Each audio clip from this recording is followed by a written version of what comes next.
because like it wasn't hitting the same, and I was like, I need to make what I like to listen to, so I just started doing that, and like I don't know, it just started scraping the right part of my brain, I guess. Been you this whole time. Yeah. No, I haven't really I didn't really practice music growing up, but I just like started producing a year ago, and then I taught myself, and I just like learned music theory, learned all that shit, got FO. I'm like pretty much proficient in FL at this point, so I'm self-taught, yeah. What about you? Are you are you a self-taught journalist? Are you that?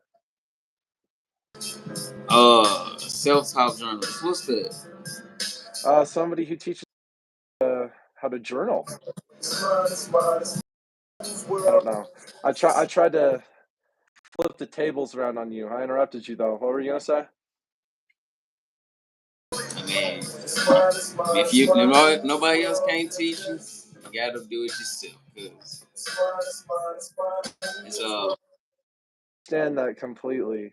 It's just like nobody was gonna teach me the way I wanted to make that shit. So I just scoured YouTube tutorials, I would stay up late, watch like 3, 4 videos, and then just like try and use what I learned.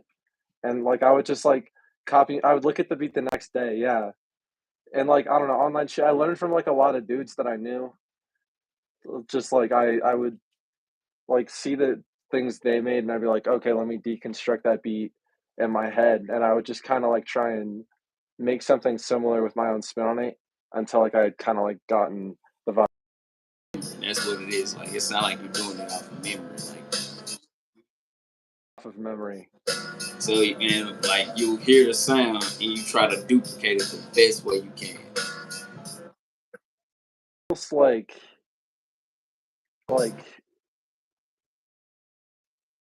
the word is on the tip of my tongue. I want to just like put it in my array of like kind of sounds to use. Like I kind of mix it into like whatever I'm like thinking about making at the moment. Yeah, so I That would it sound like? Sound like you remixed it. it sounds like I did one remix that was like I think pretty good, but I mostly just create like synths on my own. I do the melody for my beats entirely on my own. I do the drums too. A lot of times I'll like sample video games or movies or just funny shit that I like see, and then I do it. Alright, I'm gonna see if you know music.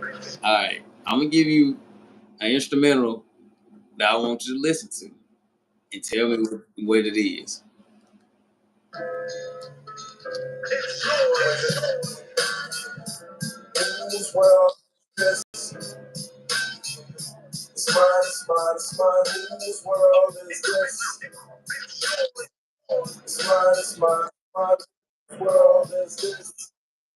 Nope.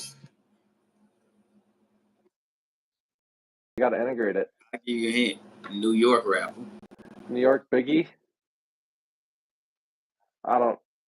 I'm not really well versed in the '90s rap scene. No. A. Oh, oh yeah.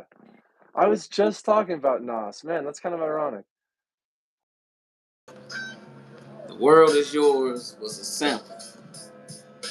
He said in the song "The World Is Yours" from Illmatic. He sampled them, and I like them. That was the most song I listened to. I listen to mostly '90s. I don't know. I don't know what made me listen to it. I guess it was my uncle father. So I always listen to '90s music, so that's why I just be like, listen to '90s music and shit like that. It's always better. Sometimes it's better to go back and fast. But I told this other person about samples. You gotta get an A&R to get it clear. A lot of it's just really uncharted territory but you see a really distinctive style emerge from it, and I think that's really cool. Just because it's like all of these people didn't know what they were doing because they didn't really have previous experience, you know? And like that's where it's cool because like they had to build on like really small artists and their contributions. And you're seeing a similar thing today in like the underground. So I think that like rap is really just reshaping itself and I want to be a part of that reshaping. Like it is, they paved the way. Everybody else, but the undergrounds, they always have to work hard. And like the underground scene these days, they're like the underdogs. The under, And corporate, yeah. I don't know. I think audiences are gradually moving toward like more niche shit, just in a general sense, because like they want to be obscure and they want to have a developed music taste, and a lot of people don't like. They'll get into some pretty big artists, but like I don't know. I see a lot of people getting into more underground things. Like that's why there's no big artist right now. because the underground, Yeah, sure, but like there's a million famous people right now. but when it comes to the underdog, the underground, they're the underdog. Up and comers, they're the underdogs. In my, but the underdogs always have the last bite because I'm like, why are there so many underground artists? All this talent and y'all taking each other out instead of coming together and being one. Y'all want to come. Y'all want to compete. I Exactly mean, what I'm saying. I understand that rap is a competitive genre, but it don't gotta be that competitive to the point where you burning yourself out. That's exactly what I'm saying. Like a lot of these dudes that I talk to on Instagram, I'll tap in with their like stuff and I'll send stuff out and I'll maybe get half of them back. And they're so competitive and they're so just like cutthroat with each other. And I understand like self-preservation because I've been in situations where like I've needed self-preservation, but there's just such a like I don't even know. They just need to get their shit up first, like before anyone else's. And it's like, wait your turn in line a little bit before like just kind of like I don't know. I mean, What's the there's a point? lot of talent there, but they want to be against each other so bad. Like Yeah. it's like that with YouTube as well. Like it's like that with YouTube because somebody told me YouTube is a competitive. It's very competitive. You gotta stay one step ahead of the game, one step ahead of the competition. I'm like, I don't be competing with nobody. Like, to be honest, I do YouTube for the fun of it. Yeah. Because I I got dragged into it because my boy dragged me into it. He got me into YouTube, so I'm like, why not? I take a step. See how it is. It turns out it's looking good. It's pretty good for me. I'm on the road to 500 subs, so I'm straight. That's when someone gets monetized and whatnot, and after 500, you get 1K, and you start to get paid from YouTube, and I'm trying to hit that. I'm trying to hit at least 1K for the summer before next year comes around. That way, I can be prepared, and I can start getting celebration ready because I want to celebrate my milestones and accomplishments like everyone else does. But I'm not going to be too braggadocious about it. Like boasting about it. It's like if I can do it, you can too. Like it ain't hard to go out and network. a lot of times like I'll I don't know, I'll talk to prod like I'm a very small prod at this point. Like, but I'll talk to accounts that are, like, just starting out, and I'll try and support them as much as I can because I was there not too long ago at all, and, like, that's just it's really important for me to support those people because there's so much talent in the underground that if they, like, combined and learned from each other and integrated, like, other stuff, it would be peak.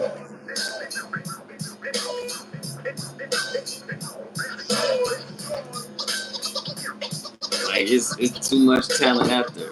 Whether you rapping or doing making content, like being an influencer or being a YouTube, it's too much to be wasted. Like that, it ain't a big deal. Just go and do what you do, life, and do some dumb stuff, and you'll end up on the news and whatnot. You'll be in a cell, which is not a good feeling, by the way.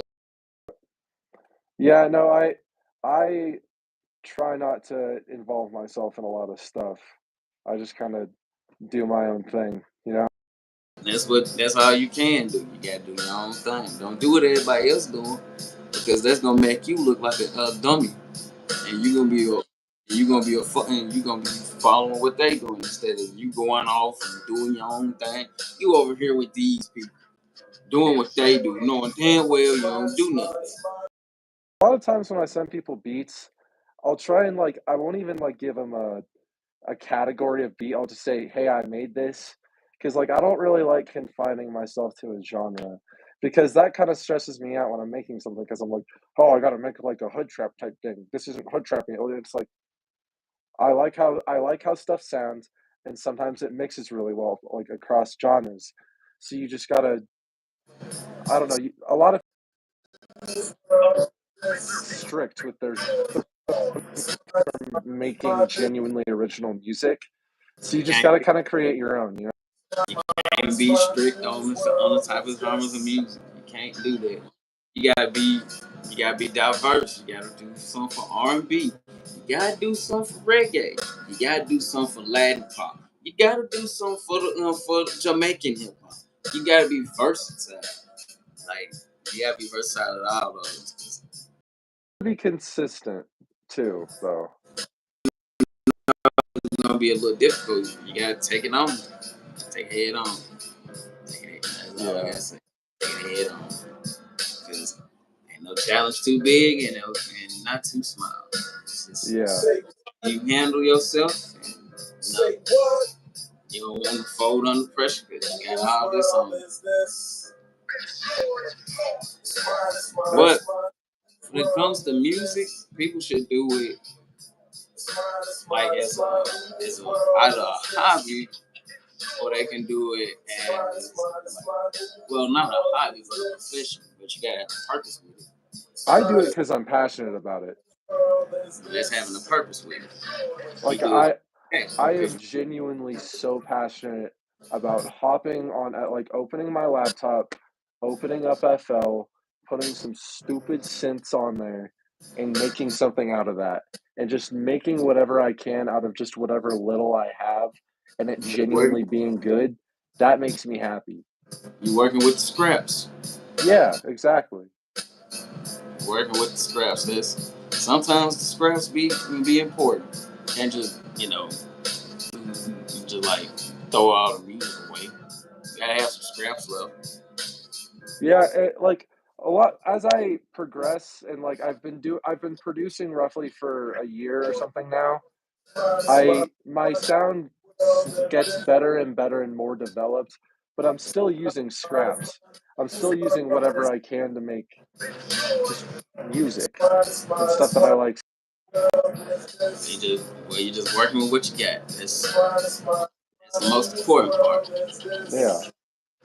Working with the working with the scraps. It'll take you far. It doesn't take much. It doesn't take much. It's like a garden. You plant the seed here, watch it grow into a tree. I don't know, there's a lot of stuff in the underground right now that seems almost low quality or just rushed, but there's a lot of just style bending going on right now that's not fully developed. So it sounds just, I'm not gonna lie, terrible. to some people who aren't used to it. But there's a certain sorry, what was that? That's because they rushed it. You can't rush a beat. But, like, I'm saying it sounds rushed, but it really isn't. Like, there's really a lot of development. Listening, it sounded rushed, or you just got that feeling off instinct. It'll sound rushed, but it ain't. And, like, there is, like when it's rushed, it's rushed. You're right. I agree. You can hear when some isn't mixed right. Like if you get some speakers, like some big speakers, and start producing, you go or listen to a beat, you gonna tell when something ain't mixed right. You got to listen hard. Like this ain't mixed right.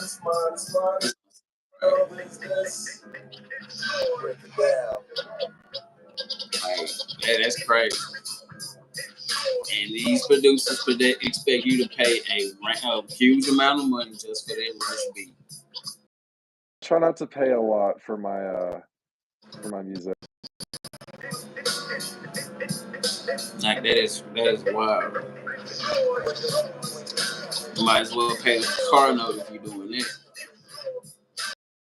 When I start making money from music, because I'm not really making a lot right now, I'm gonna start buying music stuff from my music money, so it feels like I earned it, and I'm not just buying stuff to make myself. The better the sound, the better the money.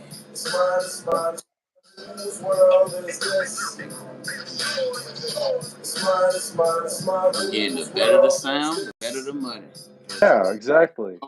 You don't want nothing cheap or none of that. You want something that sounds like they got quality.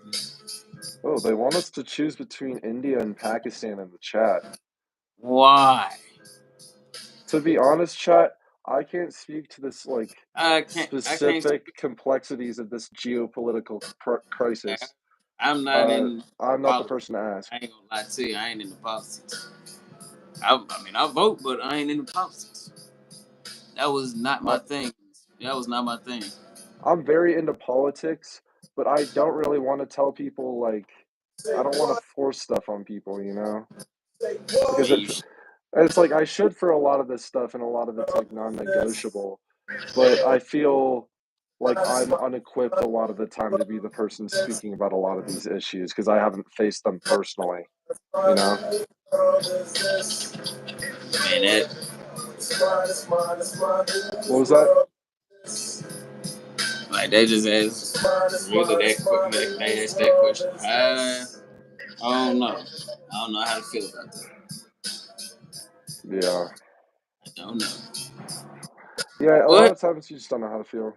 I don't know how to feel about that. To be honest. I don't know how What to were you gonna feel. say? I don't know how I feel about about what they had got going. I ain't in. That ain't my Either. cup. I ain't. I'm stepping away from that. But we got this interview knocked out. We got it? Yes, All sir. We right. got it knocked Well, out. it's been a pleasure, sir. Appreciate it. Thanks for Yeah, being on the show. appreciate it. Hope you have a good one, dude. You too. You gonna post this or I'm gonna see what I can do. what do you want? Thanks for All right. having me, though. All right.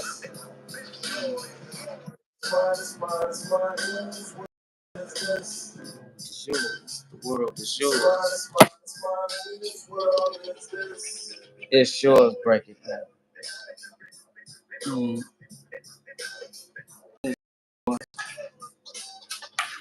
Mm. It's yours. Nah, not to listen to the real song.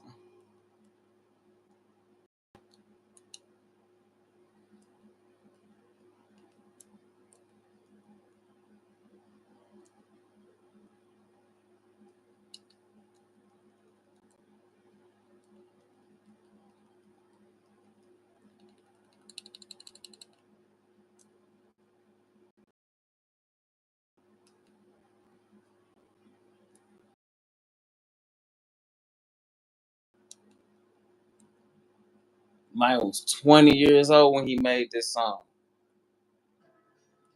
That is wild. That is wild. 20 years old. Nas was 20.